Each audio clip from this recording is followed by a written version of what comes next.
Assalamualaikum, sahabat beriman, kali ini insya Allah kita akan mengkaji kitab Subulus Salam, penjelas Bulughul Maram, bab air, yaitu air laut dari kitab Toharoh. Dari Abu Hurairah, ia berkata, Rasulullah bersabda tentang laut, airnya suci dan bangkainya halal, dikeluarkan oleh Imam yang empat dan Ibnu Abu Syaibah, lafaz tersebut miliknya, dan disohikan oleh Ibnu Huzaimah dan At-Tirmidzi.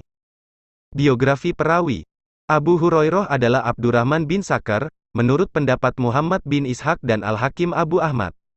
Ia meninggal dunia di Madinah pada tahun 59 Hijriah, dalam usia 78 tahun dan dimakamkan di Baqi, menurut salah satu pendapat. Penjelasan kalimat. Rasulullah bersabda tentang laut, maksudnya, mengenai hukumnya, airnya suci, at-tahur adalah nama bagi yang dapat digunakan bersuci, atau suci dan dapat mensucikan, sebagaimana dalam Al-Qomus. Sedang menurut istilah syara, yaitu nama bagi yang dapat menyucikan, halal bangkainya. Dikeluarkan oleh Imam yang empat dan Ibnu Abi Syaibah, yaitu Abu Bakar. Mengenai dirinya, Az-Zahabi berkata, seorang hafiz yang tidak ada tandingannya dan terbukti kecerdikannya adalah Abdullah bin Muhammad bin Abu Syaibah. Penulis Al-Musnad, Musannaf dan yang lainnya, termasuk Syaikh, Guru, Al-Bukhari, Muslim, Abu Daud dan Ibnu Majah. Disohikan pula oleh Ibnu Huzaimah. Az-Zahabi berkata, hafiz besar, imam para imam, Syaikh Islam Abu Bakar Muhammad bin Ishaq bin Huzaimah, dialah imam yang paling tinggi dan paling banyak hafalannya pada masanya di Khurasan.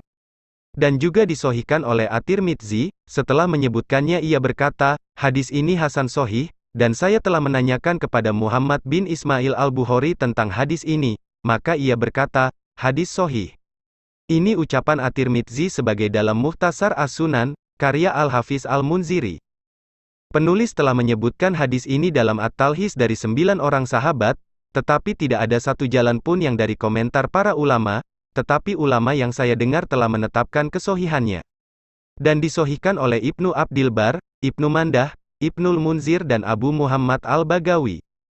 Penulis berkata, sejumlah hadis yang tidak sampai pada derajat hadis ini dan tidak mendekatinya telah dihukumi sohih. Tafsir hadis.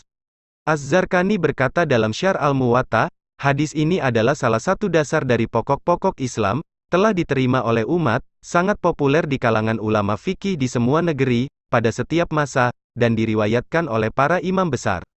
Kemudian ia menyebutkan orang yang meriwayatkan dan mensohikannya. Hadis tersebut adalah jawaban dari sebuah pertanyaan, sebagaimana dalam Al-Muwatta, bahwa Abu Hurairah berkata, seorang laki-laki datang, dalam Musnad Ahmad dari Bani Mudaj, dan menurut At-Tabrani namanya Abdullah, kepada Rasulullah lalu bertanya, wahai Rasulullah, sesungguhnya kami biasa berlayar di laut dan kami membawa air hanya sedikit, jika kami menggunakannya berwudu maka kami akan kehausan. Bolehkan kami berwudu dengannya? Dalam lafaz Abu Daud dengan air laut? Maka Rasulullah menjawab, iya, air laut itu suci. Beliau menerangkan bahwa air laut itu suci dan dapat menyucikan, tidak keluar dari kesucian itu dengan kondisi bagaimanapun, melainkan apa yang diterangkan, yaitu jika salah satu dari sifatnya telah berubah. Rasulullah tidak menjawabnya dengan, ya, meskipun hal itu sudah dipahami maksudnya, tetapi beliau menjawabnya dengan ucapan tersebut agar hukum tersebut berkumpul dengan ilat, sebabnya, yaitu kesucian yang terbatas dalam babnya.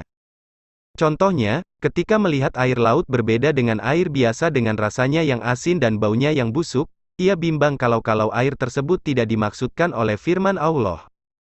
Maka basuhlah. Quran Surat Al-Maidah ayat 6. Maksudnya dengan air yang sudah jelas yang Allah kehendaki dalam firman-Nya pada ayat sebelumnya. Atau ketika ia telah mengetahui firman Allah. Dan kami turunkan dari langit air yang amat bersih. Quran Surat Al-Furqan ayat 48. Ia menyangka hal itu berlaku khusus, maka ia pun menanyakannya. Lalu Nabi menerangkan hukum air tersebut kepadanya, dan beliau menambahkan hukum yang tidak ditanyakannya bahwa bangkainya halal. Ar-Rafi berkata, ketika Rasulullah mengetahui bahwa hal itu samar bagi si penanya mengenai air laut, beliau khawatir kalau ia juga ragu mengenai bangkainya, sementara ia sering berlayar di laut, maka beliau melanjutkan jawabannya dari pertanyaan itu dengan menerangkan hukum bangkainya. Ibnu Al-Arabi berkata, yang demikian itu adalah hal yang dipandang baik dalam memberikan fatwa, yaitu dengan memberikan jawaban lebih banyak dari yang di atasnya, dalam rangka menyempurnakan faedah dan menerangkan ilmu lainnya yang tidak ditanyakan. Dan hal itu lebih dipertegas lagi, manakala jelas adanya kebutuhan mendesak terhadap hukum. Sebagaimana disebutkan di sini, bahwa seorang yang tidak mengetahui kesucian air laut, tentu lebih tidak mengetahui kehalalan bangkainya, meski hal itu lebih utama.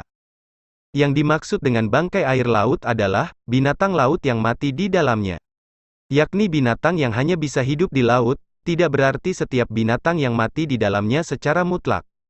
Karena meskipun secara bahasa memang benar bangkai laut, akan tetapi sudah maklum bahwa yang dimaksud adalah yang telah kami sebutkan.